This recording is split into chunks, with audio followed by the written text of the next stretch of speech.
সংবিধান বলেছে কেউ যদি তোমার উপরে জুলুম করে রাইট আছে তুমি প্রতিশোধ নাও, রাইট। আর মনে রাখবেন ইসলাম জুলুম করাকে হারাম করেছে। ভাই বলছিল না ডিফেন্স করাকে ইসলাম জায়েজ করেছে। ডিফেন্স, আমাকে মারবে, আমার কবরস্থান, আরে কালকে তোমার আমার দাদুকে কবর দেবে না পুড়াবে, সেই অস্তিত্বের লড়াই চলছে।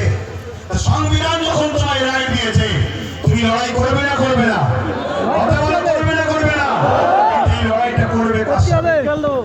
যারা বিগত ৭৭ বছর যারা ওয়াকাফ খেয়েছিল, মসজিদকে লুটেছে, মাদ্রাসাকে লুটেছে, কবরস্থানকে লুটেছে, তাদেরকে পাশে করলে লড়াই করবে নাকি? কথা বলো। আর এই সমাজে দুই ধরনের ওয়াকাফ নিয়ে লড়াই হচ্ছে।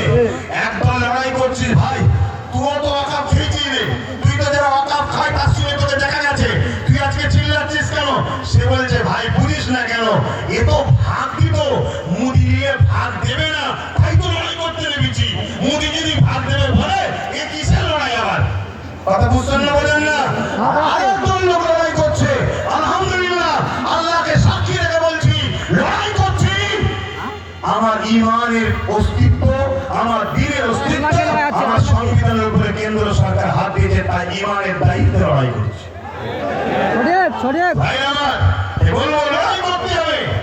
এই ডাক আগামী দিন ঘুরতে ঘুরতে বাংলা গলিতে গলিতে আমি দেখছি।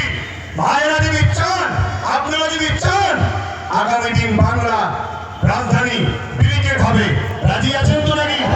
রাজি আছেন তো নাকি? ধোকা দেবেন না তো? ধোকা দেবেন না তো? ধোকা অনেকে দিয়েছিল বলে মন খারাপ করে চুপ করেছিলাম। ভাই অনেক বুঝিয়েছে, দুজন দিয়েছে বলে 500 জনকে আপনি কষ্ট দিচ্ছেন কেন? কথা ঠিকই, কিন্তু যার দিল ভাঙে সে কষ্টটা সে বোঝে। কিন্তু আজ আবার আপনাদের স্বার্থে, আপনাদের স্বার্থে, দেশের স্বার্থে, নিজের অস্তিত্ব, নিজের ধর্মীয় স্বাধীনতার অস্তিত্বের স্বার্থে আমি আবার নেমেছি, ধোকা যেন না হয়। মনে রাখবেন আর একটা বিষয় বলে যায়, আপনারা তো আমি তো সব শুনলেন, সবাই বক্তব্য দিল, আর একটা কথা শুনবেন না? মাদ্রাসা ধ্বংসের মুখে জানেন, মাদ্রাসা ধ্বংসের মুখে জানেন গত বছর দায়িত্ব নিয়েছে রাজ্য সরকার, তার আগে পর্যন্ত মাদ্রাসা